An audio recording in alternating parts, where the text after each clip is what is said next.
What is up, guys? Welcome back to Honor Among Thieves podcast. Your host, Nelson Rodriguez Jr., as always, coming at you with a very special episode. Today, I have a great guest, very person with a very violent history. We're going to get into all that.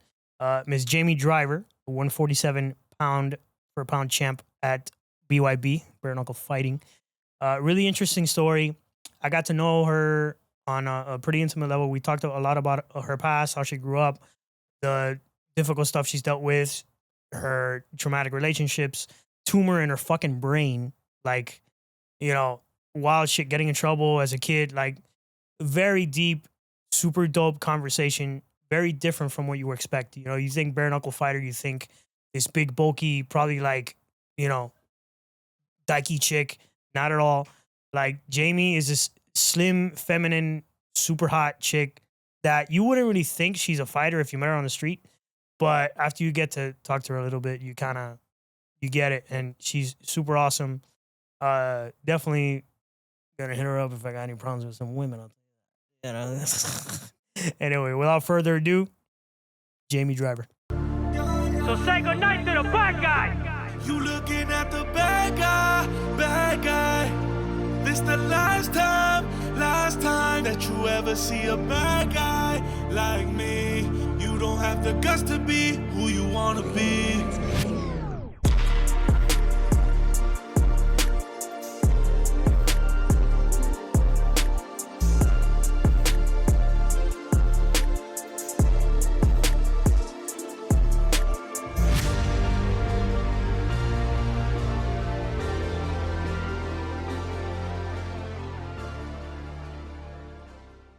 Jamie, welcome. Hello, hello. How are you? This took some effort. This did take a little bit of effort, and I'm grateful for you, so thank you. Nah, I'm grateful to have you in my space. I'm grateful to be here. You're like the white tiger in the jungle. You're very exotic. A little bit. You're very different. You're like a female fighter. You're like this young, attractive female fighter that no one can really tell. Like, if I saw you on the street, I wouldn't guess you were a fighter at all. At all. You know, until some shit went down, and then you'd end up like kicking somebody's ass, and I'd be like, aha, okay. There gotcha. it is. It's funny you say that because I get it a lot. Immediately people are like, you fight, don't you? I'm like, damn. Like, how can you tell? Maybe if we were friends and like we went out and I got to know you, probably, but off rip, meeting you on the street, I wouldn't guess. Think twice. Yeah. No, not at Like, all. that's a bad B right there. Because most women are like, at least that fight, are a little masculine, you know, a little muscular, but you're A little. Yeah. Yeah, if you knew me, you'd be like, oh. Were you the kid that was always like getting into fights? Yes. Yeah. So I have an older brother. He's 4 years older than me. And I was the one beating up his bullies and beating up mine, and nobody was touching me or my family. Okay. Yeah, I was that kid. All right. My dad told me at a very young age, don't start anything, but you better finish it. He's like, and don't take no crap. You know, don't take no bull crap from anybody. And I took that very literal. Very literal. Gotcha. Yeah. Okay. Makes sense. Yeah. Where are you from originally? So I grew up in Pennington, New Jersey. It's a really small town between Princeton and Trenton. So I'm smack dab in the middle of kind of like no man's land. So it's like central? It's like Central Jersey? Central West. So I'm close to the Delaware River, like Philadelphia, New Hope, PA. That's more where I'm close at. Okay. Yeah. My godfather lived in Bloomfield for a long time. That's a little bit north of me. I used to go see him there a lot. So I'm vaguely familiar with some of the parts of New Jersey. My dad's a truck driver, so I used to drive up. Okay. Yeah, he New drove York. all around. Yeah, I used to go up there like every week. You know? So cold winters as a kid, I'm assuming. Very cold. You seem like a tropical person. You seem like I definitely am. you fit in South Florida, so that kind of. Yeah, ever since I was young, the beach. I was born in the summer. I'm an August baby, Virgo. Oh, wait. Hold up. August 11. Oh, but you're a Leo. But I'm a Leo Virgo cusp. I know, relax. All my I'm best a Leo friends Virgo throughout my cusp. whole life have been Virgos. So, Well, see, I knew it. As soon as I was like, like, I'm gonna like I like her. I'm gonna She's like her. cool. That's But yeah, I'm a big summer baby. So the beach I've always fell in love with. So coming down to Florida to train was the perfect place for me. Wintertime, like my family knows, like they're lucky that I love them so much. I only go back for the holiday. But I make it quick in out because I'm too old and too cold. My arthritis hurts. Arthritis? Bro, stop. Don't. Listen, I'm a professional fighter. You think I don't have arthritis? This body is beaten. That's funny. Calling yourself old. What are you talking about, bro? Get out of here. It's just years of abuse on his body. What are you, like 22? Oh. 23? Thank you. 34. Damn! Wow! Yo, you got some good G's, girl. Black don't crack, baby. Yo, I'm 32. I thought I was at least 7 years older than you. No, 34. Wow. Mm-hmm. Thanks, Dad. Oh, and thanks, Mom. She looks great. All right. Yeah, they both look great. It's like 63, 64. They keep themselves in shape. So it came down to my generation for sure. Okay. All right. Okay, so you grew up in Jersey. Mm-hmm. You have an older brother. I do. No other siblings? Nope, just me and him. Okay. What was your first memory of like getting in a fight? Oh, so I think some kids spit on my brother on the bus, and I smacked them out of the seat, and then I got in trouble at school. Was he much older than you? Was he a lot older than you? My brother? No, the kid that spit on your brother. I don't know. I don't remember. You remember? But I didn't really care. You know, I was just like, well, you're not going to do that to him, so boop. And it kind of just anytime, I definitely had a problem communicating to people. So my first instinct was just hit him. So were you the friend? Like, were you so this in Miami was very normal. Like, obviously, you know, men don't want to hit women, but you know, you grow up in a rough area, you was getting into fights and shit. Sometimes they'll sick the woman on you, hit them, right? I always had this one friend. I'll tell you her name and everything, Frances. Yo, whenever I called her, it was either my sister, her, or like two other female friends I had. Whenever I called them, I'm like, yo, this girl's tripping, she's hitting me. They're like, what? They'd show up and just murder this chick, like destroy. Were you that friend? I was that friend. My closest friends knew they could call me, and within 30 seconds, I was there. No one was going to mess with them. There was never going to be a problem with me around. So I was definitely that friend. And to this day, I'm still that friend. Know that. All right. So some kid spits on your brother. You smack him. You get in trouble. What is that? Elementary school? Yeah, I think I was in elementary school. Yeah. Okay. All right. So how do your parents feel about this? Like, you know, are they telling you, no, don't do that? Or is your dad like, you know, shit? Yeah. Job. I mean, I can't really remember like that instance. I'm pretty sure my mom was like, keep your hands to yourself. Like, come on, like you shouldn't, you use your words. Right. You know, but my dad was always the one like, you have to protect yourself and protect your family. That was just like a thing growing up. I would assume your father would be like, listen, do what you got to do. But there were, of course, times where there obviously hands weren't totally necessary, but that's just kind of, it's who I was. And then now looking back, it just makes sense. Okay. That's fair. All right. So that's like really little. Let's talk a little more about maybe getting a little older. Let's talk about like 8, 10, 11, 12 years old, getting into middle school. So the first time that happened, was your mindset kind of like, listen, I don't care what my parents say. If someone's hurting my brother or someone's trying, like, it's on. Like, pretty much, yeah. It wasn't even like a thing to me or a thought. I was just like, you're not gonna mess with me or anybody, so I'm just gonna with these hands. What like, and then the consequences? It wasn't like a thing, like a thought. I just did it regardless. But yeah, when I started getting older, I got more into sports. So I think my parents started to see, and my whole family were all athletes. Everybody was always in 2 to 3 to 4 sports. We always were doing something. So I got more into sports, doing field hockey, lacrosse, track, stuff like that. So I could kind of put my energy into that. So I kind of did a little bit better, but then obviously as I got older, you know, making more girlfriends and stuff like that, you got to see like the cattier side of girls, and I didn't like that type of stuff, and the bullying and being mean. You know, I had glasses and I was goofy as shit looking, you know, back then. And, you know, like I was a little ugly duckling growing up, and so people bullied me, but I didn't stand for that. I just always hit people, but I always stood my ground. If anybody came to me, squashed it immediately. I had to do what I had to do, you know?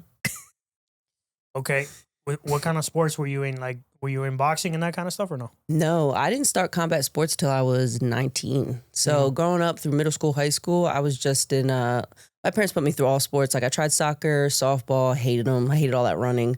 And then I pretty much got not stuck, but I started field hockey. My brother was an ice hockey player. I wanted to play ice hockey, but my dad was like, no, that's your brother's sport. Like, let him have that. And I was like, well then, next best, field hockey. Okay, cool. And I actually excelled at that. That was a sport that I went from, like in middle school, I was doing all these training camps, all year round. And then I got to high school, and immediately as a freshman, they pulled me up to varsity. So I was a 4-year varsity athlete doing field hockey. Then I got into lacrosse. Immediately on varsity, anything I kind of did athletically that I was just always good at, and I always excelled in. So that kind of was good for me. So I put my energy and time into that. But then as I got older, more into high school, more having that attitude problem and getting into the drinking and smoking and all that kind of stuff, that's when I definitely started going left. And then I started going down a different path. Okay. Quick segue before we keep going. So you said you're Black, white, Native American? Yeah. My dad is... On what side? Yeah, my dad's African American and Native American, Lenape. And then my mom's mostly Lithuanian and then like a mix of Eastern European, like Irish, Scottish, German. I see it now in the Yeah, my mama is blonde hair, blue eyed. Okay. Yeah, she's a light lady. Love you, Mom.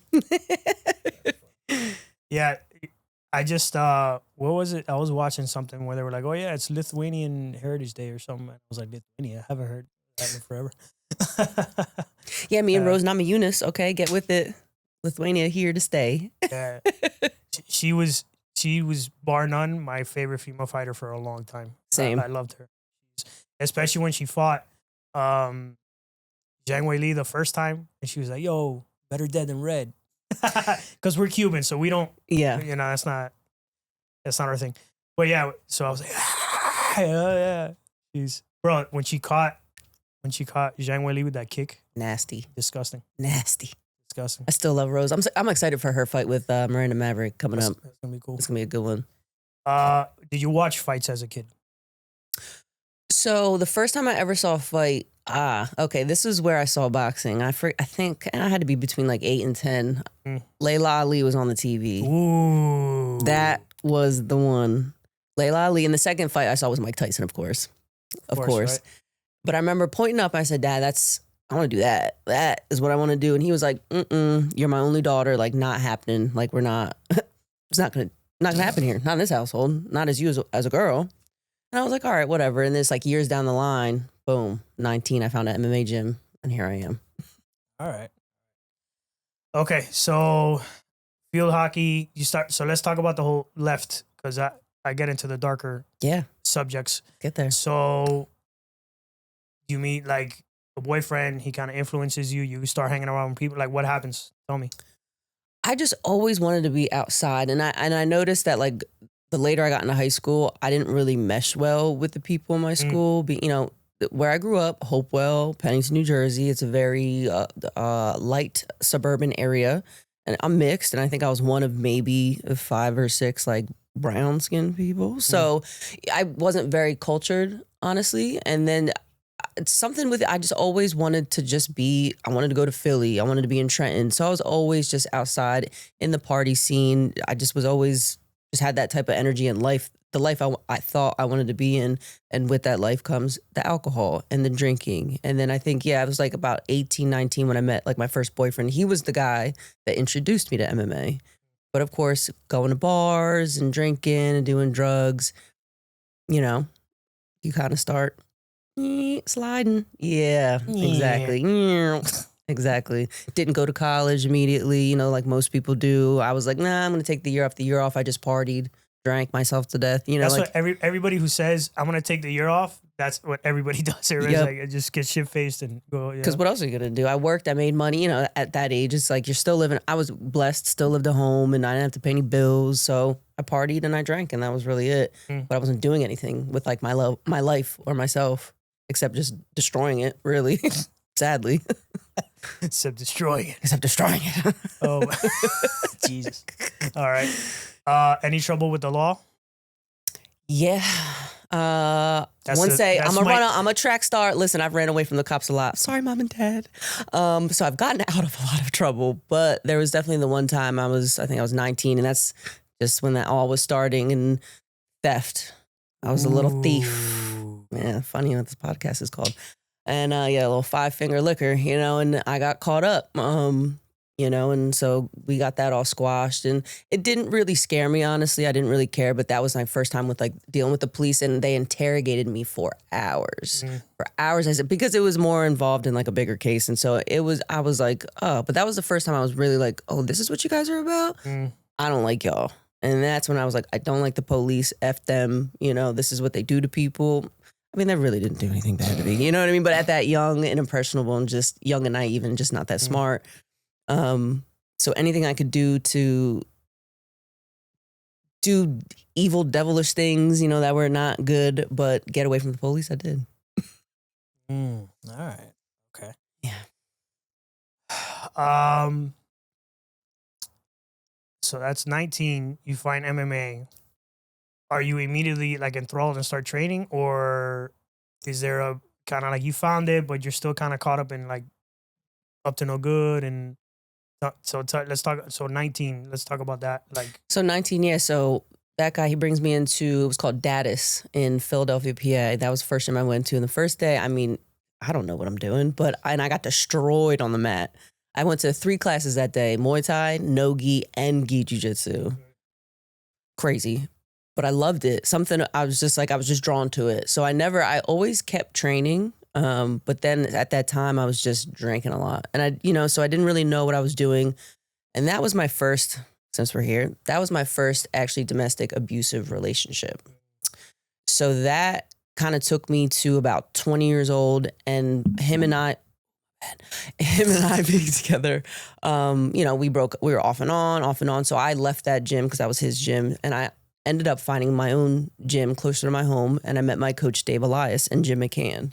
And they were the ones, I mean, they stuck with me even though I was still a big partier, drinker, all that stuff. I ended up training there with them for, another year and a half. And I finally had my first amateur MMA fight at 21, and I won. And I was like, wow, I can actually do this. But I was doing it still partying and drinking real heavy. Like, I mean, drinking and coming to practice for a couple hours, and people are like, you smell like vodka. And then going out that night and doing it all over again in like a vicious cycle. But I was able to still win fights and do that. So I was doing it. But it was pretty rough. What made you stay in the relationship when I got abusive? Not knowing any better. You just kind of think that's what love is. Normal. And yeah. You think it's normal, so you accept it. And you just, he hits me, I hit him back, whatever. I'm sorry, and you just get, and I'm just so young and impressionable, naive. I didn't know any better. I would assume the hitting back is different from the average woman. I would think so. Oh, man. Yeah. I mean, it might be. If you were my girlfriend, I would rather shove a lit cigarette in my eyeball than hit you. God. Okay, well, I'd rather just not that at all. Like, bro. Anyway, I mean, I get it. If I first, but obviously pretty early into the relationship, you got to know that you're a fighter. Well, no, you were young and you had just found the gym. Never mind. Yeah, so like he was the amateur fighter and I was just kind of like training and just kind of like messing around. So it wasn't really that big of a thing to me. But yeah. Okay. All right, so that relationship is over. You move on. You have your first amateur fight. You win. But you got some real John Jones thing going on where you're like partying hardcore. Yeah. Drugs and alcohol and all that stuff. Mm-hmm. John Jones is not normal. Freak athlete. Not normal. Freak human. Like do coke all weekend, show up, win a title fight. Like that's just like, I don't know. Not all built like that. No, not at all. Apparently you are. Unfortunately, I hate to say that, but yeah, I was definitely back then. I was like 19. We're in the Philly scene. It's like pills. Pills were the big thing. Yeah, when I was in high school, pills were Xanax and Percocet. Yeah, Percocet, all that. Like, what's the other? Oxycontin. Yep. Ecstasy was still a thing when I was in high school. All that stuff. Yeah. All that stuff. The raves were still like EDM was just being a thing when I was in high school. I was always going to this one place called Club Shampoo because it was like you were 18, 19, you could still get in, but then the older crowd still could go there too. So you got alcohol, drugs. It was all there. So we would just party all night long in Philly, Drugs in that part of the, I mean, I didn't grow up there. So drugs are very easily accessible in Miami. They always have been and they always will be. Mm-hmm. What was it like? Drugs were everywhere? Back then, yeah, so easy to get them anywhere, anytime. You could just say, I mean, I'm sure it is now too. I don't sniff around like that. I just smoke weed now. No pun intended. I don't sniff around. I don't sniff around for anything anymore, you know? So. That's so funny. Cut that out. No, No, that's funny as fuck. That's staying. that's actually great. Anyway, okay. So drugs are very easily accessible. Yeah. Okay. What kind of party, like, what kind of scene are you into? Like, At that point in my life, yeah. I mean, it was any of like the clubs I could get to in the Philly I would go to, or the crap hole bars in Trenton. I remember the one place. crap hole? You know, I don't want to. I'm trying my best not to cuss so much these days. A shithole. Okay. All right, shithole. I was like, crap hole? You're Is, like, is that like a term? Is that a term. specific type of bar? Shithole, got it. Yeah, okay. shithole. Yeah, called Galizia. That was a big old dusty hole in the wall in Trenton, like places like that. But I always was like house parties. Big old, from where I'm from, you had them in the field. Everyone had big bonfires and you That just go sounds get. like so much fun. And it really was. You know, big old bonfires, go get wasted in the field, pass out, wake up, go home. You know, that was just the life we lived. So. You said you ran for the cops a couple times. So any times where like the cops raid the party, you kind of have to like. I've definitely hid under some stuff before, or I just took off. I knew I was going to be quicker than most of them jabronis in there, so I just started put the pedal to the metal. And I knew I was close enough to home, I could just run. You look like you run like a 4.2 and a 40 or something like that. I might. I don't know. We could try it, though. We could test it out today. Unfortunately, we're not on a football field, so next time. I owe you that one. All right. Sounds good. All right. So hitting bars, house parties, drugs, pills were a thing back then. Is this like during the opioid crisis and all that? Wait, where was that? Probably. I don't remember. Who knows? I mean, we're more or less the same age. Because I guess, Kensington. So I would go to Kensington to get drugs. And it's crazy now. I mean, I obviously don't be stomping around there now like that, but it's crazy to see when I was younger. I mean, at 19, 20, 21, 22, I'm going there to pick up pills and this and that. Sorry, mom and dad. Listen. Sorry, guys. Sorry, guys. But it's just the honest truth. And to see to see it now is just really, really sad and crazy because I could be one of them, you know? So I'm pretty sure it probably was during when was it not an epidemic, really? I have a theory. Want to hear my theory? Yep. I think the cold weather influences kids up there. Like the fact that it's freezing cold, there ain't shit to do. It's depressing. Yes. And everybody says it. All my friends still to this day, they're like, as soon as it gets cold, they're like, ugh, you know, everyone gets the seasonal depressional just. Yep. And I'm like, come to Florida because I don't have it. I'm great down here. I don't need, you know, it's like when you're home, there is nothing to do. It's cold. You will either stay inside or you stay. And guess what? You're going to stay inside. Your home or the bar. Yep. And you're going to drink yourself to death. All right, boys over, do some drugs. Like, I see it. And it's not even, I see it in Jersey. I see it in New York. I see it in Connecticut. I see it in Pennsylvania. I see it in so many cold northeastern areas. Yeah. Recently, I had on a friend, a good friend I made recently from the Massachusetts area, infested with heroin and coke, and like infested. You would think it was like some sort of like pest infestation. Like seriously, it's bad. It's not good. And my opinion, I think it's that cold. Like it's good for for athletes. The cold is pretty good because it gives you that like mental toughness. Yeah. To train in the cold. But for other things, it's not a good lifestyle. No, and like in my hometown, what started inhibiting it was cocaine, and then there was I remember there was like a big bust, so that kind of like flooded stuff out. But heroin is huge. I've lost a lot of friends back home, sadly. Rest in peace.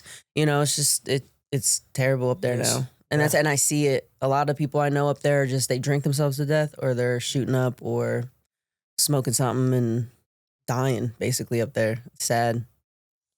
So you have your first fight, you're still partying, you're still doing drugs. What happens after that? So I'm really blessed. I still have him in my life. His name's Dave Elias. So one of my old coaches, I call him Dad because he pretty much was a dad to me, you know, on the mats. That's, you know, he knew what I was about. I've always been a very open, raw, honest person. So he knew I was partying and stuff like that. But he would just kind of pull me along because he's like, you have a talent. Right. He's like, I'm going to help you, but you have to help yourself. Did I help myself? Yeah, help myself to some alcohol and drugs, but no, you know, he definitely put a foot in my butt. I mean, he beat the living crap out of me on the mats all the time. And I'm so grateful to him because he never gave up on me. No, he still doesn't give up on me. He still believes in me, still supports me, still, you know, pushes me to be my best self. So if it wasn't for him, I definitely still wouldn't be in this sport today. I'd probably either be in jail or dead. So thanks, Dave. Love you. But yeah, I mean, we kept fighting. So obviously, I was doing MMA at the time, so kept doing amateur MMA. And then it got to the point where, doing jiu-jitsu tournaments, I'm winning them, so things are coming along great. Of course, still partying and all that stuff. But it got to the point, I'm a 145 fighter, featherweight. There's no girls. I mean, we're talking, this is going back like 10 years? So female MMA isn't even really it's not even on the map. I mean, you're just getting Gina Carano. You're, and that type of, so. She really started all that. She did. Thank you, Gina. So, that's just starting. So, but for us bigger girls, it was still very hard to find fights. And I'm at the point, I think, what was I, 4? No, I was 3-2 when I finished my amateur MMA career, that record. And then it took so long to get another fight. Someone said, why don't you I took a pro kickboxing fight, not knowing that if you went pro in one combat sport, you have to go pro in the other. But it was at a point, I was just having a hard time finding amateur stuff, so might as well. I wasn't ready though. Lost the kickboxing fight, shattered my right hand in the fight. Jenny Nadell, I'll never forget her. Man, that girl had a hard ass head. Shattered my hand, whatever, okay, cool. But then I have to go to pro MMA. That's where the gap comes in. And you see a lot of fighters struggle because they still think they can train like an amateur and still party and drink. Right. And that's where I started losing. And I was losing fights. And then I was like, I think 1-2 or 1-3. And I was like, maybe this isn't for me. But I still wasn't giving up the drinking. I switched gyms because I knew I could. At the gym I was at, I was the only one actually trying to be a professional fighter at that point. So I was like, I had to leave. So then I left and went to Henzo's in the city, Henzo, Philly. That was Daniel Gracie was the head coach at the time. I started training with those guys. And it was great training. I mean, you have Sean Brady there. How deep into your career are you at this point? You had your first amateur fight at 21? Yeah, 21. So I think I was like 25 or 26. Okay. Something like that when I had my first pro fight. I can't even remember who it was, honestly. I have no idea. But I know, I was with Henzo's, and I mean, I had Paul Felder, Sean Brady, all these top quality guys and females in the gym, and we're training hard. But again, it was just, I couldn't, it's like you're somewhere and you're like, this is what I want to do, but this isn't the right place. Yeah. So I definitely so I started jumping around a little bit. But because I also wasn't having that connection with the coaches as well and the team. And looking back, I can see that now. But so then I went to NPR in Newtown, PA, with Langhorne, PA, I should say, excuse me, with Eric Purcell. And that was, I was like 26, 27. And then I was there with them for a little bit. Couldn't find any MMA fights. I took a Muay Thai fight, which no offense, I love all combat sports, but Muay Thai is just not for me, my style and my speed. I like fighting Muay Thai fighters because, fun fact about me, I'm a former amateur fighter. Heck yeah, love that. Yeah, and I'm a boxer, and I'm a boxer puncher. So whenever they would throw me in these, I wish I had, I'll show you later. They'd throw me in these kickboxing matches with these Muay Thai guys, and I'd be like, bro, yeah, that's cute. It's just different. It's a different pace, different speed. Yeah. Muay Thai was just something I couldn't really grasp it. Now I grasp it a little bit better because I understand all the different techniques. But of course. Then I was like, whatever. You use some of that in bare knuckle, right? Like the clinching and stuff like that, and fighting on the inside, which is cool. Yeah. Okay, so you switch gyms. Yeah, I'm gym hopping. I mean, not all the time. I would stay at the gym, maybe for a year and a half, 2 years or something like that. And then it was just like, all right, well, this isn't really, it would kind of fizzle out. Oh yeah, because I was at NPR. I actually ended up really random. One of the coaches there was like, why don't you try Sambo? I don't know if you know what that is. I know. Okay, so yeah, the Russian Sambo. I'm like, yeah. I'm always like, yeah, why not? What's trying one more thing? Boom, I'm over in Moscow, Russia on Team USA and win a bronze medal. Wow. I'll take it. Yeah, after 6 months of training. So that was in the Olympics, I'm assuming. That was No. They don't have Sambo in the Olympics. Not that I'm aware of. I don't. Yeah, that's a Russian thing. Yeah. So, but what was that, a national Russian championship or something? Yeah, it was a world championship. Wow. Yeah, it was pretty cool. So it was a really cool arena. Bronze medalist in Sambo. Okay. Yeah. All right. Yeah, it was cool. Coach Bob, you the best. That's an interesting accomplishment for an American fighter. Yeah. A little bit different. Yeah. And the Russians do not like us Americans. But I will say, in the arena, I've never met nicer people over there than here. Really? Yes. I mean, I've never, everybody was so, they just respect us as athletes so much and we're so nice. Now, outside of the arena, don't talk to them people. Don't mess with them. But they're sportsmen. Yes. Yeah. Okay. And so they respected us. And obviously women in combat sports within Sambo, because there's combat Sambo, sport Sambo. So women can't do the combat Sambo in Russia. You can't punch girls over, they don't, no. But the sports Sambo, they're cool with. Interesting. Yeah, and they were very respectful to us. So it was a really neat experience. Definitely want to go back. All right, guys, taking a quick break from the podcast to talk to you about Gus Villa Jewelry. Yo, let's be real here for a second. If you're rocking plain jewelry in Miami, of all places, you are doing it 100% wrong, my boy. Step your game up with Gus Villa Jewelry, the plug for real Cuban link gold and silver chains. And of course, the cleanest Rolexes in all of Miami. This isn't factory made or watered down or any of that stuff. This is high quality, custom, handmade stuff that shines from here to the moon. It turns heads, starts conversations, and makes you look fresh. Gus has something that'll level up your whole vibe. And because you're locked in here with us at Honor Among Thieves podcast, you're getting a hookup. Use the promo code Montana at checkout. Get 5% off your entire order. That's right, 5% off. Go check them out at gusvillajewelry.com or pull up on them in the Diamond District down here in downtown Miami. gusvillajewelry.com. Again, that's gusvillajewelry.com. And tell them your boy Montana sent you. Gus Villa Jewelry. Now back to the podcast. I just went on a rant during the break about how great she looks. She's like 15 years younger. Anyway, can you tell I'm a charmer? Because my mom was always like, listen, if you want to get in her pants, tell her she looks mad young. Oh my God.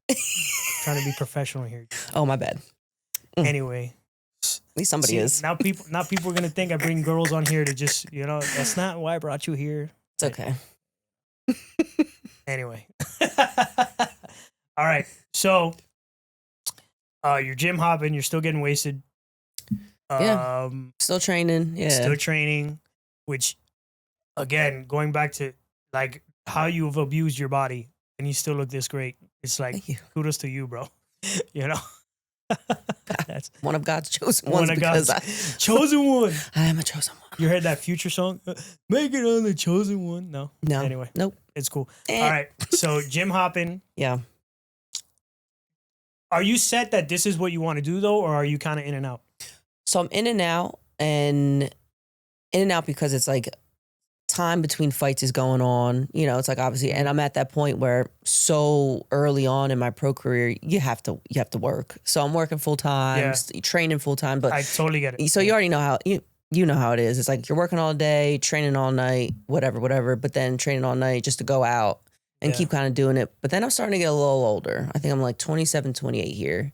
And that's where I'm at my final gym. And that's Driven up in North New Jersey with Coach James Meals. Now, this guy, training with him, I think, lost one fight, won one fight with him. But he was the one, he kept poking and not poking, but he's a very godly man. And he will always talk about God and bring him up. But at that time, I wasn't faithful. I said I was an atheist, because I just was like, I don't want to talk about that. Yeah, that's a bunch of bullshit. But he would never pressure any of us or, give us sermons or anything like that. But he's just a man of God. He was just speaking his truth. And him and one of my teammates that I met there, who's now one of my best friends, Jenny, she's a woman of God as well. So they started, speaking the word to me here and there. And the one thing Jane said to me was, if you're going to do this, be all in.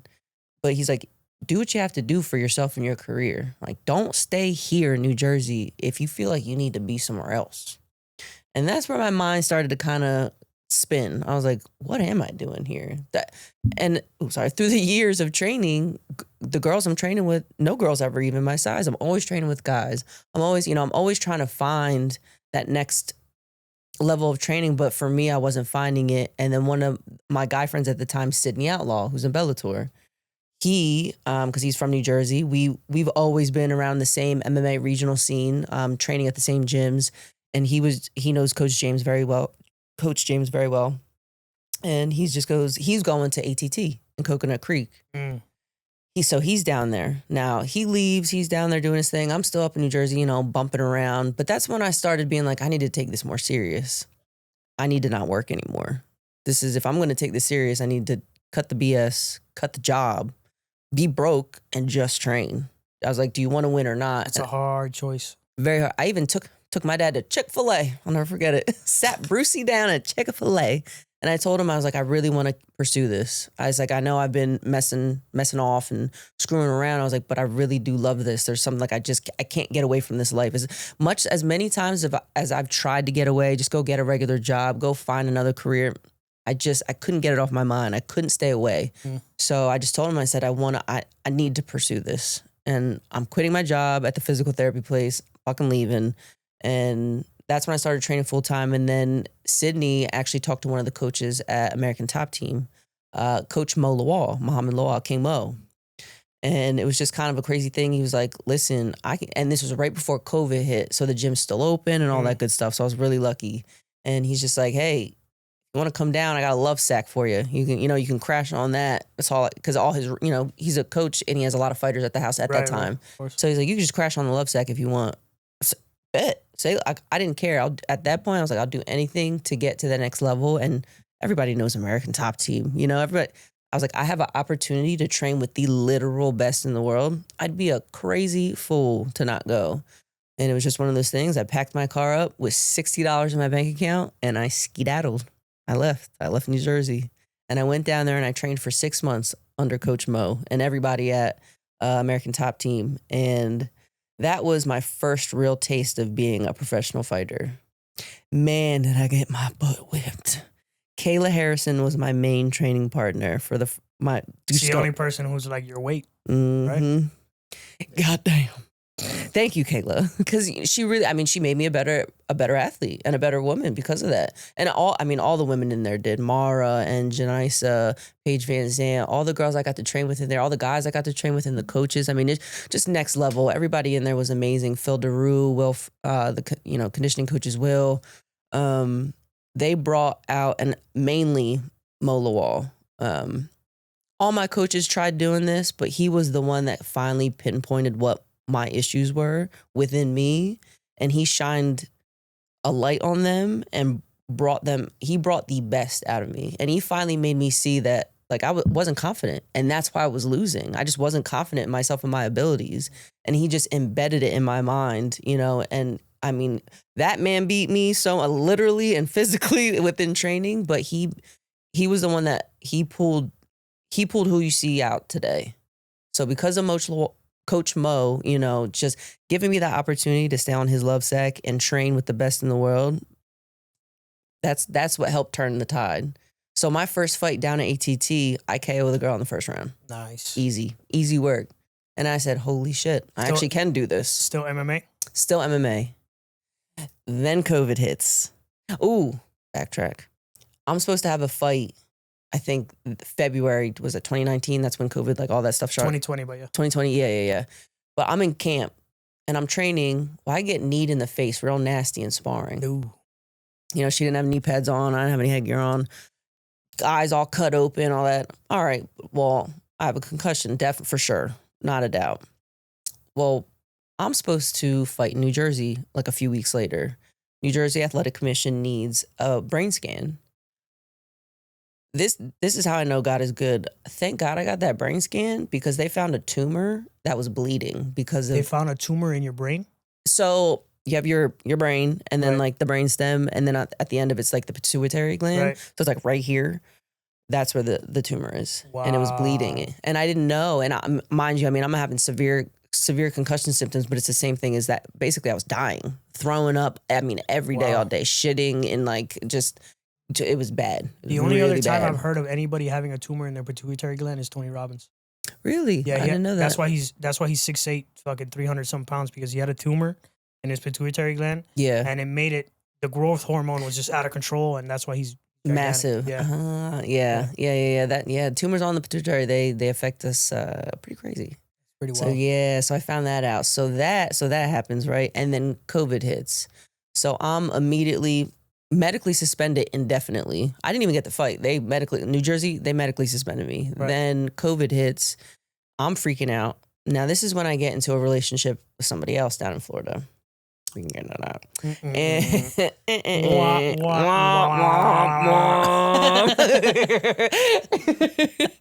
And was scary because they're telling me, well, you need brain surgery. You're never going to fight again. So this starts this whole ordeal. I got to pack my stuff up. I moved back to New Jersey. It took me a year and a half or even more. I'd have to look at the days. I think I counted them. It was like a crazy amount of days. I went through 5 neurosurgeons to get cleared. Wow. Because they refused. They said, but they wouldn't do the surgery because the tumor I have is just so small. The bleeding stopped, At the time, the symptoms I had were still going on, but I'm a lunatic. I didn't care. Anything I could do to keep fighting, I was going to do it. It took about, a year and a half, almost 2 years to find one neurosurgeon at Princeton Brain and Spine. And at that point, a lot of the symptoms had dissipated and, I kind of course, I was lying, I was lying because I just wanted to fight, I didn't, and I to this day, I don't care if I die in there. I can't, it's not a thought, it's just, if it happens, it happens. God willing, it doesn't, but it could potentially, as we know, it does happen in the sport. So it wasn't a thought, and I finally got cleared.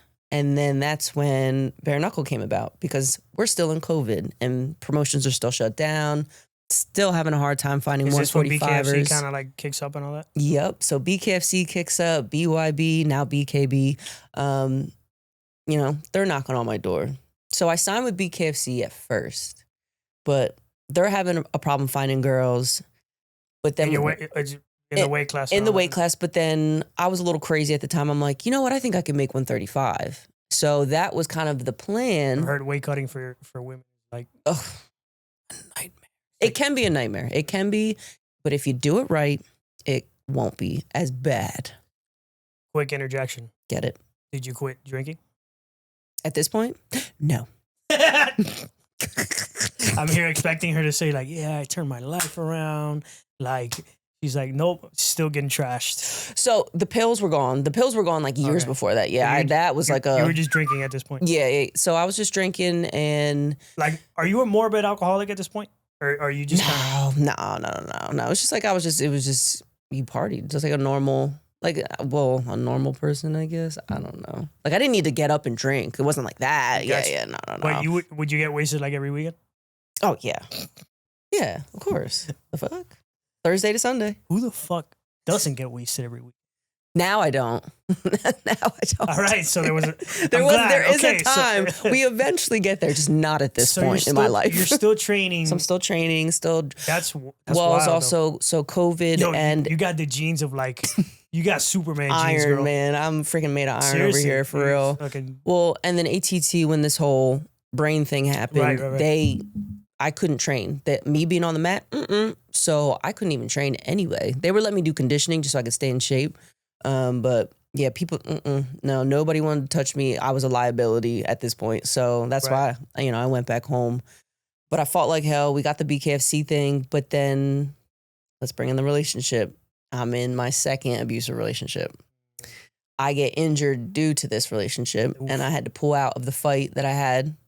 And just my life was a hot mess, with this relationship. My whole world was just crumbling down being involved with this person. So, and then BKFC with what was going on with them, there weren't any girls, and they said, "Listen, we can't find anyone for you at this point." When I came back eventually from being injured, and so I pulled the contract, cut that, and then I was trying to figure out what I was going to do next, and then boop, BYB comes. We got big girls. What you want to do? And I was like, sign me up, Sally. Like, let's do. Like, I gotta try bare knuckle. Like, I've tried Sambo, Muay Thai. So you signed with bare knuckle, but you signed with BKFC, but you never got a fight. Mm-hmm. I never fought for them.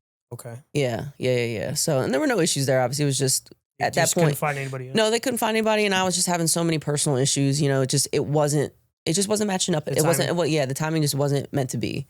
And then Difference between the first and the second abusive relationship. What comes to mind? That the second one was way worse. Okay. All right, fair enough. Yeah, I mean, it was awful. Did he have any bad habits, like with drug addict, anything like that? Who, me? No, him. You, I know you. Yeah. You only got wasted on the weekend.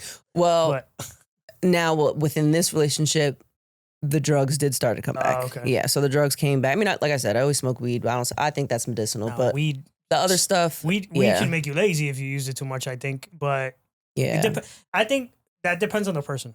it does. No, I don't because like- I can smoke and I can go I could go work out and I'm fine. I don't like how it makes me feel. I Like, love it. It gets me really lazy. Mm. I don't feel like doing shit. I'm already a person that I really have to push myself to stay disciplined and stay on time and meet deadlines. And I'm already like, whenever I get lazy, I want to beat the fucking laziness out of me, bro. I hate, like, laziness causes so much bad in this world.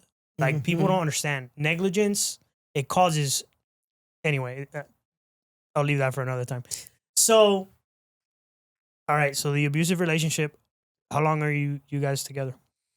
Off and on for about 1.5 years, 2 years. I mean, I think at one point, like a year in, we broke up and then we took time away from each other and, it's like, yeah, we can't do this. Like we destroyed a hotel room, like destroying each other. It's like, this ain't, no, this isn't good. This isn't healthy. We broke up.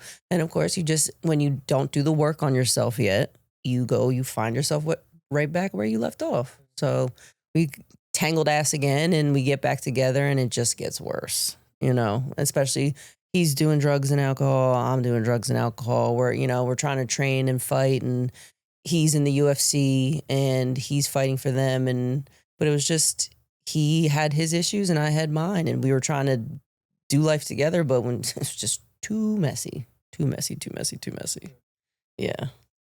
What'd you learn from that? A lot. I learned a lot about myself and what I actually truly want from myself as a woman and what I want from a man. I took the time actually I pretty much went into like complete solitude. I started actually experimenting with mushrooms and I was microdosing and that actually helped open up my mind and I had like a spiritual awakening and I realized like as awful as that relationship was, it taught me so many good and bad things about myself that I could learn from. And I really just started doing the work on myself. I had no self-worth. And that's exactly why I accepted that relationship and the relationship before and any bullshit in between. That's exactly why. Because I wasn't confident in myself and I didn't care about myself. I didn't care what happened. Well, now I didn't love myself. I love myself now. I love me some me. Bitch, I'll never let a man do that to me again. Are you crazy? Not no more. Okay, maybe a little bit, but maybe a little bit. Whoa. Okay. All right. Nah, but I just did the work and I found God too. That's important. Yeah. And that's when I realized I should have died in that relationship a couple times due to some of the things that were going on and God didn't let that happen. And there's a reason for that. I had to go to prison to find God. I think yeah, there's certain people you have to go through some of the worst things in your life to Yeah, because you have to be planted in the dark. Yeah, I mean, I always had faith. Like I always believed in God, but I just slid down a dark path that I thought wasn't a dark path because I had all these artificial things that I thought a man wanted in life. I had money and I had material possessions and I went on vacation whenever I wanted and I didn't have a boss and I had 5 or 6 or 7 women trying to call me to hang out with me and have sex with me and do all these things with me. And I thought that was meaning, right? But that shit don't mean. It means absolutely nothing. I'm glad at least someone freaking realizes that because a lot of people don't in this day. I mean, it's all materialistic. I lost all that shit overnight. Where were all those women and all those people when the feds came knocking on my door? Where were they when I was in with somebody else? Exactly. They found another man to mooch off of. Yeah. So anything you can lose that fast and that easily is meaningless. It means nothing. Nope. For me, it was like I appreciate those dark times because it's like that's what puts everything into perspective. You wouldn't be who you are today without them. No way. No. Like people look at me crazy. It's like you are grateful you went through that. Like I mean, if you can Google the reports, everything's in the news. Like you can Google my situation, you know, it is what it is, but I'm grateful for it because I wouldn't be where I am today. Like without it, I wouldn't be the woman I am. And like I said, I love me now. Like I love who I've become, you know? So it showed me what I needed to do to better myself in my life. And I've done it now. And I just continue to just do the work. So anybody out there, just continue to do the work on yourself. Don't worry about these crusty, musty men or women. Move the fuck on. They just hurting you. And you're hurting yourself in the long run. Oof. Self-sabotage, that's a big one. Mm-hmm. All right, so you signed with BYB. Yeah. They signed me for a one-off deal. Like one fight? Yep, one fight. Because I was just like, I don't know if I want to sign. It was just one of those things. Let me see if I like it. Man, I TKO this girl in the first like 30, 40 seconds. I was like, yeah, sign me up, Sally. Sign me up. I like that. I would tell you that about bareknuckle. The fights are over so fast. Yeah. They're over pretty fast. Wow. I like it. I was always a street fighter. So when I was going back, it's like when I was younger and partying 20, 25, at these house parties, I was always fighting dudes. I was never fighting girls. So it kind of was just like, oh, I was doing this for free back in the day. Now I'm going to pay for it. Like, this is great. But I loved it. I love the adrenaline. The adrenaline rush is different than MMA. It's fast, it's quick, it's vicious, and that's pretty much, it's enjoyable. I mean, I've been in a fight on the street, and I've been in a fight in a kind of like a semi-organized amateur fight. It's very different. Mm-hmm. Very different. My adrenaline when I was in those boxing, my adrenaline was like through the roof. Like I was just like, it's like, fuck, like we're about to fight. Yeah. Like, oh shit, this guy's about to hit me. Like it's crazy, you know. But on the street, it's kind of like it was situational and it was different. So I don't know. Yeah, the street's different because most people are yapping before they start fighting. Yeah. But I'm not one of them. Street fight, you start yelling at me, I'm either going to headbutt you or I'm clapping you like quick. And that's why I don't go outside often these days anymore because not happening. But yeah, when you come into the Trigon, you walk up in there, it's like, damn, they're about to hit me with no fucking glove.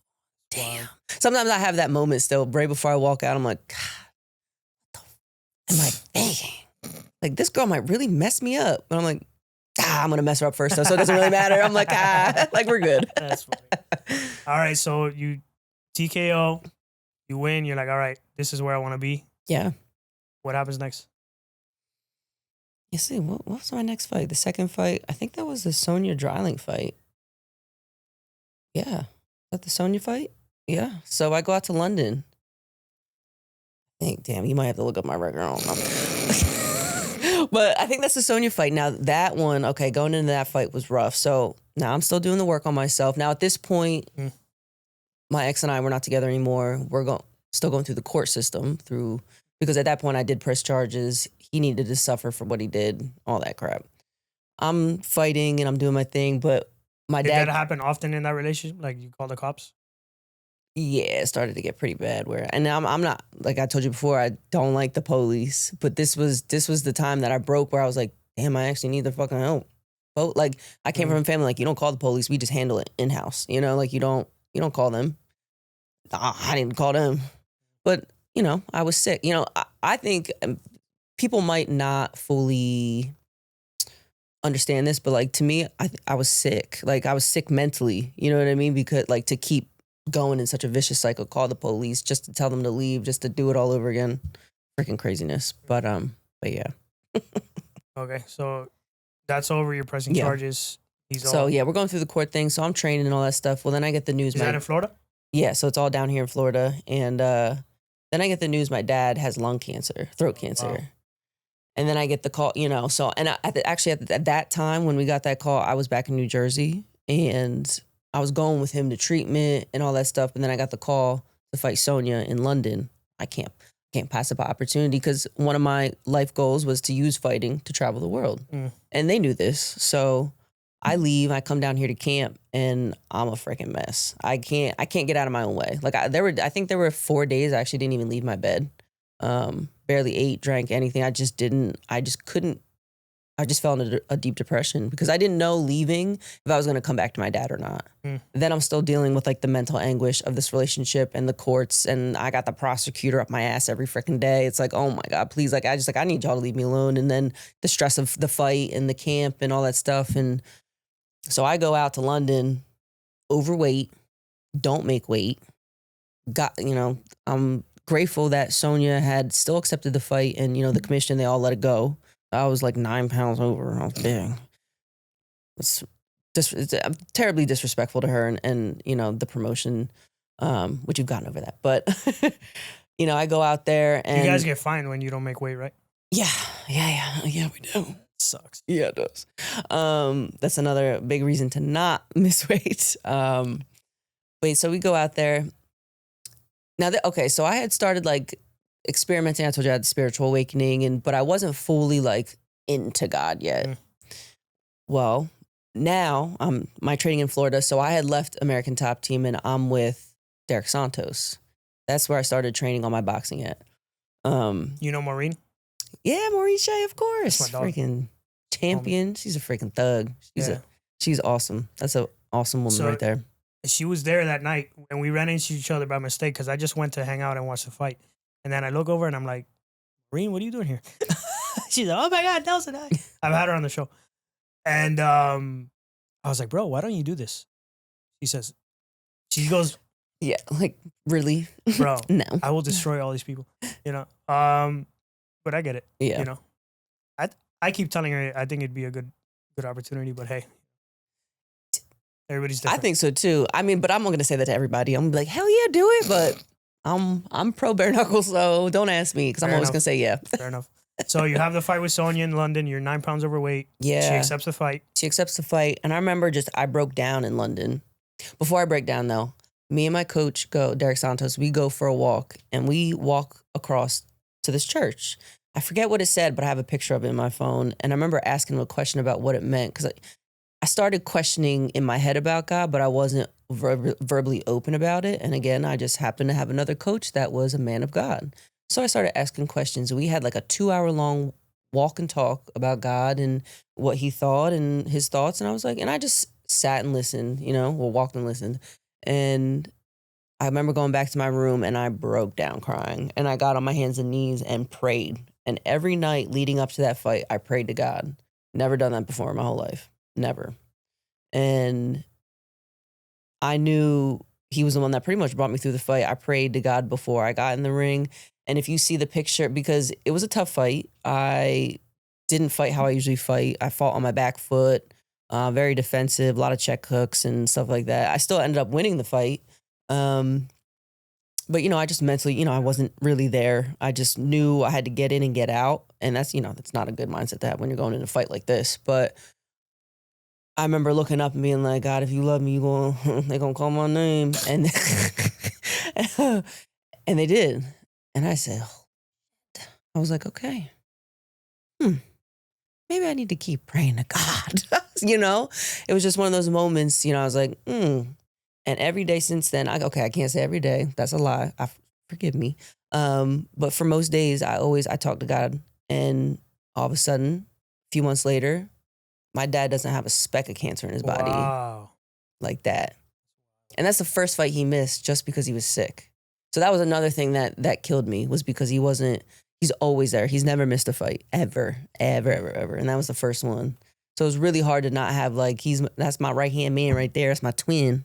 And to not have him there was even more harder on me. But I knew, God carried me through and carried my dad through that. So then on to the next one. Josette. Hey, that girl, that's a tough girl. We both don't make weight, though, for that one. Both having, she just got out of jail. I'm having issues back now with my pituitary tumor. So my cortisol's up because my stress is up all the time and the cortisol's high. And so my weight, I started gaining weight in camp. I was eating less and less. I was eating Adderall to try and lose the weight. Like I was doing, bad things that any athlete should not be doing. Adderall. Yeah, I was like, give me an Adderall 30. Like, let me try and just not eat and starve myself. No, I just gained weight. The more, it was bad. It was bad. And I knew something was wrong too. Going out in that fight, I never told anybody, but I just was not, like, brain fog. I never had it. I didn't know what it was until then, because I don't really remember anything of, like, anything that happened during that time. People were telling me, oh yeah, I met you at the fights before. I was like, what? I don't remember. You. Yeah, I was like, I do not remember you. That's crazy. And I was like, I didn't even get punched in the head yet. That's why I was like, ooh, that's a little scary. Wow. Yeah. Like, that was a clip. Damn, your boy just missed out on a viral ass clip, dog. Oh shit. Fuck. I know. Oh. Huh? I know, bruh. I know. It's Honor Among Thieves, dog. Come on now. We're good? I'll cut that out. I got you. No, it's all right. It's just me being honest. It's just, hey, the truth is the truth. Because I know I'm not the only fucking one out there. No. Obviously. I'm straight up, I'm literally the female John Jones. Let me just say it. You really That's are. what I really am. It's crazy. It's just facts. What are you made out of, bro? You're made out of, like, fucking whiskey and bad decisions. Jack Daniels. That was actually my drink for years. Jack Daniels. Crazy. That shit aren't just. Just I'm a tank now because that stuff just. that was just a good guess. All right. So, Josette, she's getting out of jail. You're dealing with the tumor. You're dealing with brain fog. First time you've ever dealt with that. How come you never considered getting surgery? Would that end your career if you did that? I think so. But also, they said the tumor was way too small to do the surgery. Mm. And I was like, okay, makes sense. And then when I found another neurosurgeon. I said, what is your recommendation? And they had just said, if you're going to I met with an endocrinologist, excuse me. And she said, if you are going to continue to have these symptoms, it is probably best to remove the tumor, because I was doing, obviously, the amount of blood work I was doing, I think at 1 year I did like 60 labs. I was going to to LabCorp every other freaking weekend. It was just ridiculous. And she's like, if your blood is going to keep coming back like this, we do have to do something. And then they told me how they do the surgery, and I was like, no, I don't think so. Basically, there's 2 ways: cut your scalp open and peel your shit back, then drill a hole in your skull and go through that way, or they go through your nose, the nasal cavity, and then do it that way. The issue with that is they still have to cut open a small piece of your skull to get, open to the brain and then go down in there. Yeah, so I already knew a fighter that he had the same thing, but his tumor basically was growing, so it was pushing on his optic nerve. So he went blind in one eye, so he had to get it done. And the issue is he came back to training and sparring and stuff. We started bleeding from his ears. Fuck. And that was, one of my coaches told me that, and I said, I will do anything to never have that surgery then. If I'm going to fight, there's just, right. I can't do that. I can't risk it. If I'm going to do the surgery, then I probably wouldn't fight again. I mean, why that's pretty crazy. Yeah. So this is when I started really looking into nutrition and what I could do, how I could heal myself with food. I went vegan for 6 months. And sorry to hear that. Honestly, it wasn't that bad. The first 3 weeks, I was like, what the frick do you guys eat? Well, I'm like, what do you guys eat? Like, I just wasn't able to eat enough. Yeah. Right. And because I'm like, I like veggies, but not like that, Right. Lentils and chickpeas became my besties, I was just eating a lot of them. But I Dr. Sebi, that was one of the guys, I know it's kind of like it's one of them crazy things, but it sounds crazy. But I start following the Dr. Sebi diet and his nutrition and all this stuff. And don't you know, my labs start to come back normal again. I start to feel better, more energy. I'm sleeping. Then I start adding back in like some fish because I was like, okay, at that time I wasn't training. I took Still drinking? No, I was taking, so I would drink here and there, but not like I was. So like, it's like especially when I'm back home, my friends, like that's all they kind of do. So it's like, yeah, we'll go out to the bar, have some drinks. But during this time I was working back now with my dad, and he owns a gutter business. So I'm out on 2-story ladders. I can't be hungover or drunk out there. That's a big no-no. Be flying off them things. Not doing that in front of my dad. So drinking, definitely we cut back on that a lot. But yeah, going vegan, and I was doing really just light workouts because at that time I wanted to take care of my mind and my body, and I wanted to see if it would work, and it did.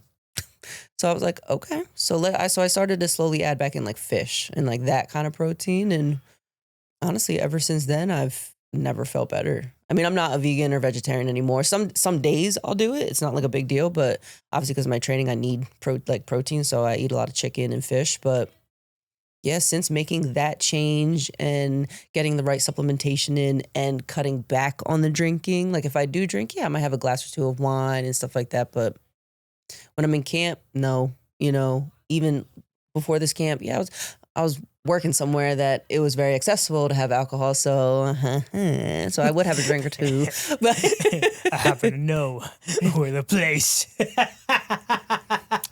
She posted on her stories. It's not a secret. Anyway. It's not a secret. Everybody freaking knows. But Anyway. But no, yeah, doing that, it completely changed, honestly, like my body and my health, and it helped me. So doctors were like, this is kind of weird. I said, it's not weird when you take care of your body and do the right thing instead of you guys trying to give me pills or I'm just naturally healing my body. All right. So the fight with Josette ends up happening? So the fight with Josette ends up happening. Okay. We come in, we both come in out of weight. We're both dying, cutting weight in front of each other. I shit you not. I'm sitting in the little sauna thing. I'm like, I'm laying like this. She's dry heaving, belly down on the ground in front of me. And we look at each other and I'm like, we can't do this. Like, what the fuck? And I forget who, I said something. I said, listen, I'm not going to make weight. So, and I could tell she's not either. So what are we doing? So we agreed to, fight. Yeah, we fought at a catch weight, but it was still, she had the belt at the time. So we were still going to fight for it, all that stuff. Coming to the fight, I'm slow, hesitant, like I said, it was like a weird dream. Like it was just slow.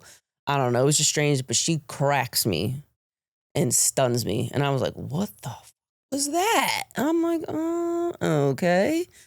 She cracks me again. And I think I might have like dropped. Oh yeah, I had like a flash knockdown. That was the first time I've ever been hit solid like that and had a flash knockdown. And I remember I stood back up immediately, but it was one of those things where I was like, oh my God, like I'm in for a rough night. And that was when we were still doing the 7 rounds for championship fights. And we went all 7 rounds. I mean, we were both giving it to each other, but when she started hitting me like that, my brain just couldn't calculate how to up her and like how to get away from that. Couldn't even tell you what my coach was saying to me. The only thing I remember him saying was going from the 6th to the 7th round was, if you got to go out on your shield, this is the round to do it. I just couldn't change. I couldn't get out. I was like stuck in one speed and I just couldn't change at all. I was just stuck in this weird freeze mode. I think, so you get cracked enough like that. I think it was like 4 times she cracked me like that. And I was like, no, thank you. Like, I'm going to try and find a way around it, but I couldn't get in enough, to get in there. It was like a little too late when I started like picking up. I got in the clinch, hit her a couple of times. I was like, that's where I need to be. It was just little too late. So she wins. All right, not a big deal. I mean, okay, it was a big deal because I was upset. It was my first title fight and I lose. Not a problem. Well, next. Then we're going, and I think Josette at this point, they couldn't find anyone for her, but then she ends up leaving UIB for whatever reason. And then I'm supposed to fight. I fight Adriana Vukovic. That's who I fight last year, finally, after coming back. And that was actually tough for me to come back from the Josette fight because I was on from the MMA fight to there, I was on a 3-fight winning streak. Finally, like I was winning fights. I was like, okay, well then I lose. And Josette effed me up. Everybody thought she broke my jaw. I mean, I went to the hospital. If you saw my face, you would have thought I broke my jaw. There's still a cyst. Josette, there is still a cyst in my jaw, like in the pocket from, what she did to my jaw. I had really bad TMJ. Can you hear that? Yeah. Sometimes my jaw gets... Somebody fucked up my jaw in a fight. It gets stuck like open. I have to like push it back in. Yeah, man. So my jaw... So this guy, I'm like up against the ropes and I have my hands up and I'm like, I'm going to fucking kill this guy right now. I'm just waiting for him. And then I open up to throw the hook and my jaw... I was breathing out of my mouth. Don't breathe out of your mouth. Yeah, don't be a mouth breather. Caught me right in the chin, right here. Push that shit back. So I fall and I'm like, I need to close my mouth. Dude, my coach, I don't know what he did, but I was like, all right, I can close it. But I've never gotten rid of that pop in my... It never goes away. Yeah, it's bad. Yeah, I mean, that was the first fight in my whole career that I felt that much pain. I mean, I couldn't all I could eat for 2 weeks were popsicles. I could just slide them in my mouth. Yeah. So I was eating Adderall and eating popsicles because I was like, I don't want to be hungry. Yeah. I was like, well, it sucks to be starving. You know, I was just, sipping smoothies and popsicles. Well, eventually you're just tired of doing that. So I just ate Adderall so I wouldn't eat. I was like, well, I'm just going to starve myself. Jesus. After a few weeks, I finally could open my jaw enough to chew some food. Milk, like on the Adderall, like cereal? Nah. Like eat it out of a bowl? Well, I couldn't open my mouth. So I just stuck it in the back. And it was bad. I mean, when I was just like that. So all I could do. It was pretty bad. For like 6 months. Like 2.5 months I was like that, but the pain was for about 8 months. It was, yeah. But then I got the opportunity to fight Adriana Vukovic. Now they bring her over from, God forgive me, I believe it was Croatia. This is her debut. I'm actually a little nervous because I see she's a champion boxer and she's really well touted in MMA over there. I mean, she's killing it over there. I'm like, okay, I'm coming off a loss. I'm doubting myself. But then I just got in this mode. I'm like, what are you doubting yourself for? But one loss is going to really make you like doubt. Like, come on, you're better than that. So I just really focused that camp on changing a little bit of my training and my mental.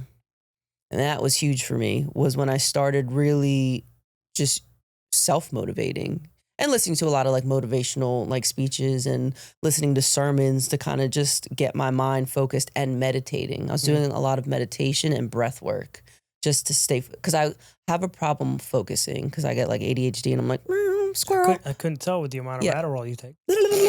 Yeah, that's literally how I am. So listen, guys, I don't take Adderall anymore. Sometimes when I need to stay awake, but that's very rare. Sometimes. I usually really don't need it because the amount of coffee I drink is insane. So, and I'm pretty much a little crackhead on my own, so I really don't need much. And my own energy just keeps me going. Gotcha. But, oh yeah, brain fart. Adriana Vukovic. Yes, so she comes over from Croatia. Yeah, so she comes over. I got you. Look, that's my job. That's my job. Keep me on the path. I like it. So, so this fight comes and we're fighting, 147, and I don't know, there was a shift. There was a shift in my personality, my mental, and this was the fight where I finally got to show that, and I freaking stomped this girl out quick. I think it was 33 seconds. TKO, another TKO. Gone. You mind showing us a little Oh, well, can I push this back? You can. Don't let it fall. Don't let it fall. No, I'm kidding. Doesn't matter if it falls. Okay, we're good. Well, then I got something after Adriana. Boom. Big Daddy. Was that the very next fight? So this was the next fight. This was Sonia Dreiling again. Sonia wanted the rematch, and I think she deserved it. And I vouched for her because she deserved it. I didn't make weight, right. And of course she's talking smack like, oh, this girl can't, she's not gonna make weight again. And she actually went online and started talking I did start stirring the pot. But the thing is, I talk facts. I might talk shit, but I talk facts. You fucking suck, okay? And I said it. You suck. I mean, of course. You suck. Listen, no, it's just hello. Fighting it's entertainment. Exactly. You know what I mean? And a lot of girls don't do it. I wanted to because I was also looking after the Adriana fight. Crickets. Nobody wanted to fight me again. And I'm like, come on, guys. Like, there's got to be somebody, So I started just tagging girls on Facebook, Instagram, shouting girls out. Like, which one of you am I going to beat the brakes off first? I'm just calling girls out left and right. And the only one to bite was Sonia. Everybody else, crickets. Sonia bit, but Sonia started talking crazy mess online. Rewind, years prior, like three years prior, I had an OnlyFans. I was selling some booty pics, to make some money. And chicken, wow. Okay, listen, that girl had to do what she had to do. So, she brings that up, but then she's calling me a whore and all this like damn. Yeah, I'm like, okay, first off, listen, at least be correct. Like, don't call me, she's like, you're sucking 1,000 dicks. I said, first off, I ain't never had to suck a dick, okay, on the interwebs from Munty, okay, if you looked at my OnlyFans. No, so I kind of, of course I took it personal. I really didn't need to because it really wasn't that serious. But she said some stuff that just, it hit a nerve. And I said, okay. So we talked enough shit to each other online that they were like, we have to make the fight. Right. There's no other fight to make at this point. So we make the fight. And then a few weeks into camp, I get a phone call from Mel, the matchmaker. And he goes, oh, yeah, I just realized you guys are going to fight for the title. Ooh. Yeah, I was like about time. Like, I'm excited because I know at this point Josette had left the promotion, so the belt was vacant at 147. So he's like, you two are the top in the weight division, and this is the perfect fight for the belt. That just put a little bit more on. And that's how I found out who you were? Yeah, you came. I was there that night. Yep, Pembroke Pines. Bro, that picture of you when you're like... Sit down. Get the fuck down. I told you, we'll all bend the knee to the queen. She was the first. Speaking of queen, where does Red Queen come from? Like, so I've had a lot of actually fight nicknames. The first one being Cookie Monster because, well... because you like cookies. Yeah. My fat ass was eating cookies. I think one of them was Storm. I forget. I've had a couple, but it was a wrestling coach at NPR that I was training with. He was the first one, Charlie. I told you I'd give you your respects and shout out one day. He was the one that actually called me the Red Queen. He's like, well, you're a queen and you have red hair. Now, mind you, I've had the red hair for like 12, 13, 14 years now. I've had this hair for a long time. So he was the first one to call me that, but it was just kind of like, yeah, whatever. Like, yeah, Red Queen. But then the later I got my career, I was called OJ. This is really awful, obviously, for beating on women. We had to get rid of that one. You know what I mean? Obviously. It was funny, but then it wasn't funny until my situation. So, yeah, so we had to get rid of that. But the Red Queen just stuck. The hair, my attitude, who I was. Nothing, I was like... Nothing to do with, the Red Queen from like Resident Evil and all that? No? So no, and it was funny until after the fact that when I switched my name to that, and then I had seen Resident Evil, but then I was like, someone had said that, and I was like, Red Queen. And then I went back to watching. I was like, Nah, just because I have red hair. Yeah, no, it's just because I have red hair and, well, I'm a queen. So pretty simple, straightforward. Right. Jamie, I wish we could be here the rest of the day. It's okay.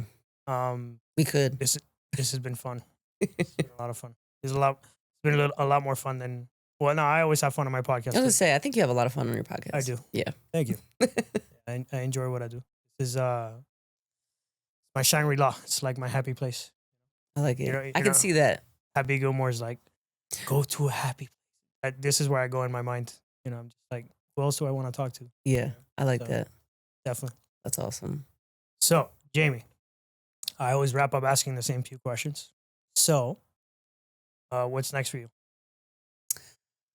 So next, I can't drop the name obviously until they, post about it. But I did just sign a contract, nice. And I will be fighting in June. And I will say I will be dropping a weight class. Ooh, yeah. So nobody wants to play with me at 147, and they're, the girls they have to build and they have to fight themselves to come play with the big dogs. So I figured, well, you have another weight class and it's not too far away. So my team and we decided to go down and. Eventually, this fight will be a title eliminator. I win, I fight for the belt. nice. And I'm going to be a 2-weight world champion by the end of the year. Double champ. I like it. I like the sound of that. And me too. Double champ. Because one just isn't enough. Bro, I need two. I got two big ass shoulders. You know what I'm saying? That scene, bro. That he's like when McGregor's like, I'd like to take the chance to apologize to absolutely nobody. To absolutely fucking nobody. Champ does with the fucking bro. That part. I love it. All right, cool.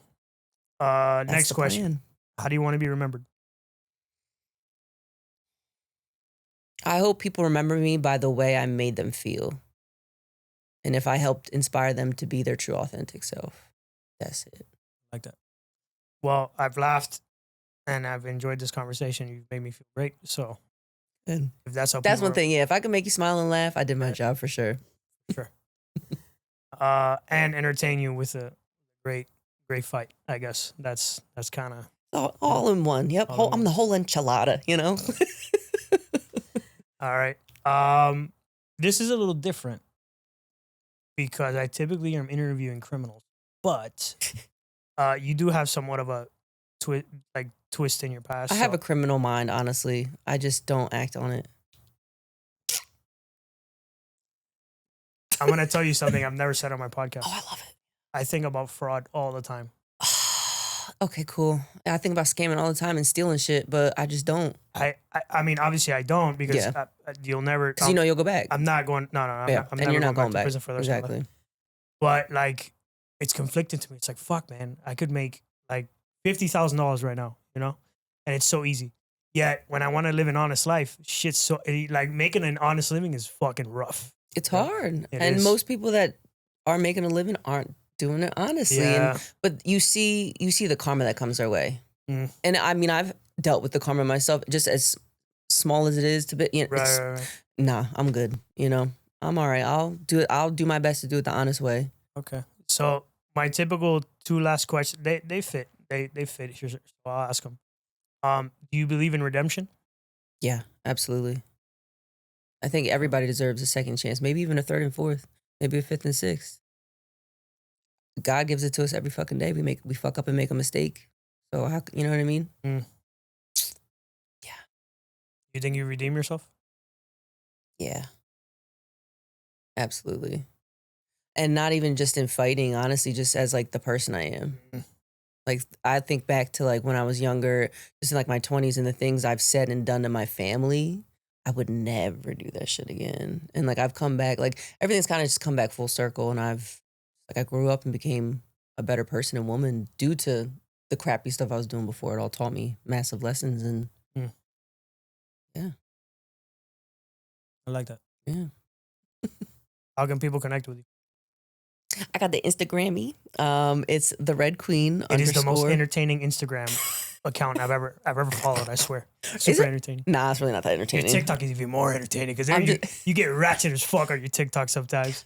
A little bit. I like to switch it up. You know what I mean? You got to go back and forth. But you're fun to follow. You're not boring. Thank you. I try. But yeah, Instagram's the Red Queen _444. TikTok is the same, just without the underscore. So the Red Queen 444. You can just look me up, Jamie Driver. Boom. Bada bing, bada boom. That's my name. What's the 444 about? My grandmother. So obviously, if anybody knows, it's angel numbers. And that's usually, it means, you know, you have spiritual guides, you're protectors, and you're protected. And when my grandmother passed away, my mom's mom, so I'm like spiritually in tune and connected to the spiritual world. So she started coming around to me in a monarch butterfly. And when she passed, I started seeing 444 everywhere. And at the time, I was like really, really confused. I'm like, but that's when I started, like I said, I had the spiritual awakening. I started seeing the numbers all the time, but I couldn't correlate what they were and why. But her butterfly and the 4s it was always together. And I was like, Grandma? Boom, butterfly floats by. I was like, God damn. I was like, oh, so she's my protector on the other side. That's Grandma. Grandma Hawks. Yeah, I have a long story about both of my grandfathers. But I'll tell you some. All right, I like it. I want to hear them. Tell you over lunch. I'm hungry. Alrighty, guys. Another episode of Honor Among Thieves podcast. Special guest, Jamie Driver. 147 pound for pound bare knuckle champ. Push it to the limit. The world is yours. If you're not chasing a dream, life is meaningless, guys. Catch you on the next one. Say goodnight to the bad guy. Adios, muchacho. So say goodnight to the bad guy. You looking at the bad guy. This the last time that you ever see a bad guy like me. You don't have the guts to be who you wanna be.